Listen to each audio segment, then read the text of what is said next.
One of the Ezio trilogy's iconic and beloved features was assassin recruits, normal people enlisted from the oppressed populace of a region and uplifted, trained to be Brotherhood assassins and aid Ezio Auditore in his liberation of both Rome and Istanbul.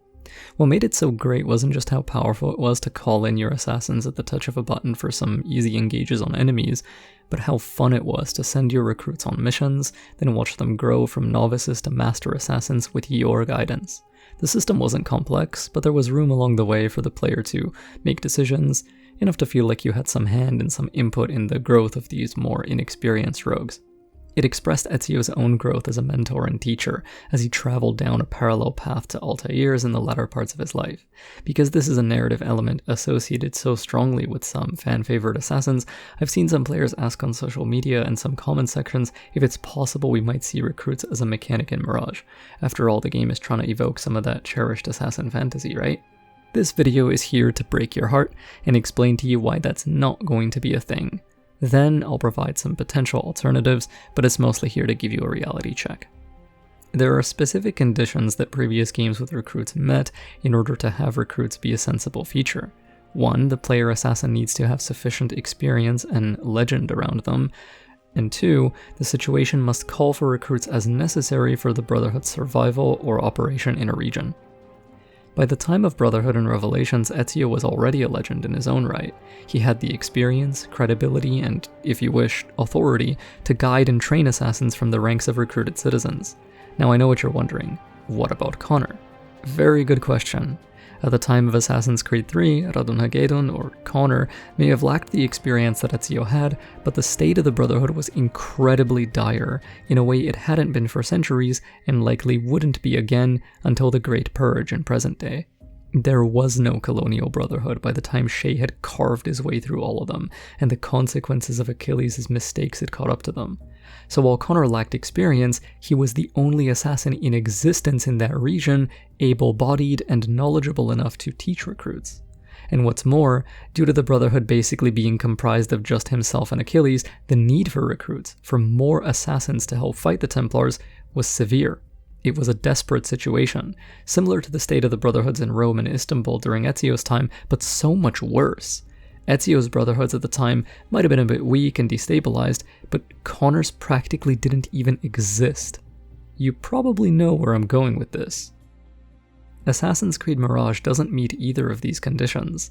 The hidden ones are, by all accounts, incredibly strong and numerous in Alamut and Baghdad, as of the time the street thief Basim becomes embroiled in their conflict against the Order of the Ancients. What's more, Basim himself is a recruit, pulled from the streets by his mentor Roshan. We won't be training assassin recruits in this game because we are playing as one, which I think is still a valuable experience to have, since it's not something we've seen for many years in this series. Basim in this game's closest analogues are characters like early Ezio from AC2 and Arno from AC Unity, novices themselves, recruits themselves, who aren't in a position to be teaching and guiding others just yet, but are very much in a position to benefit from the strong assassin presence around them, whether subtle, like in Ezio's case, or overt, like in Arno's. This doesn't mean we won't see some potential alternatives to the mechanic, there's still a chance. Great examples of this are Edward Kenway's Pirates in Black Flag and the Rooks in Syndicate, led and commanded by the Fry twins. Edward isn't officially an assassin until the end of his game's main story, but he has a lot of experience living his pre-assassin identity of pirate captain. As such, he has the authority and skills to train and teach other pirates, and the general format of recruiting units to fight for you easily resonates with being a pirate captain. They have crews after all. Pirates don't have much active presence in the on-foot sections of Black Flag though, so they're not the greatest example. While Edward can hire groups of dancers to distract guards similarly to how Ezio could, it's not quite the same as summoning in units directly.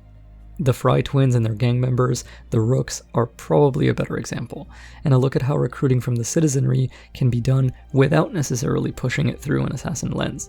The Fry twins don't quite yet have the authority and experience necessary to be leaders of a brotherhood, and the assassins do have enough of a presence throughout England, to the point that Henry Green beseeches them to come help London out, because he knows they're strong elsewhere. Where they don't have a strong presence is in London though, which is why Henry even begs for their aid at all. So this actually creates a bit of a unique situation compared to the others we just looked at. The Rooks aren't assassins, they're just products of an existing social class, being maneuvered to hopefully better ends than mere aimless brawling and hooliganism. The Fry twins don't have the credibility to make these street scrappers into real assassins, but they don't need to in order to get value out of them.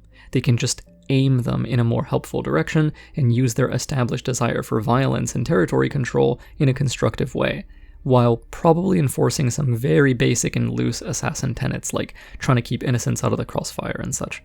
In Mirage, we know Basim can hire factions, as was revealed in the recent behind-the-scenes dev diary, and we know factions were essentially AC2's spiritual predecessor to AC Brotherhood's recruits. So maybe Basim being able to bribe thieves or courtesans or what have you to execute simple, disruptive, or covering actions is enough to fulfill that mechanical purpose on its own. Those more chaotic elements of society don't need to be assassins in order to be helpful to a hidden one, and so Basim doesn't need the authority to vest them with assassin titles, techniques, or tools. He can just use them for what they already are. Knowing that Roshan is such a big part of Basim's arc and storyline as his mentor, though, has me thinking about another, very temporary part of Syndicate as well. The one memory where Evie can command Henry Green to throw smoke at enemies for her from the rooftops, basically giving you a bit of the functionality of proper assassin recruits without having to build out a whole system for them. It's simple, but it works for what it is, and I can see one or two situations in Mirage where Basim teams up with either his mentor Roshan or another friendly hidden one in such a manner. Not as someone working and training under him, but as equals. In the case of Roshan and why she might let herself do team attacks this way, she may have an interest in teaching Basim how to coordinate and strike targets in tandem with a teammate. After all, Hidden Ones and Brotherhood assassins are known to do that, and for all their power and ability as lone wolves, we also derive a lot of strength from hitting the same objectives as small teams or cells. So, I doubt assassin recruits will be a formalized mechanic in Mirage. Neither the setting nor the character we're playing in that setting really support the idea. We might see a spin or variation on it, either with hireable factions, which have really been absent for way too long by now, or with bespoke story situations where Basim can briefly command or team up with another hidden one, for the sake of learning how to work in small groups. Apart from that though, I think this is very much a solo story of an unlucky, tragic thief growing into a killer who fights for a nobler purpose, apparently, while trying to hold onto his own increasingly fragile mind. I hope this gave you some perspective and that you're not too sad about recruits being absent. And hey, who knows, maybe I'm wrong. Thank you for listening, may fog shroud you, may stars light your way, and may the night keep you safe.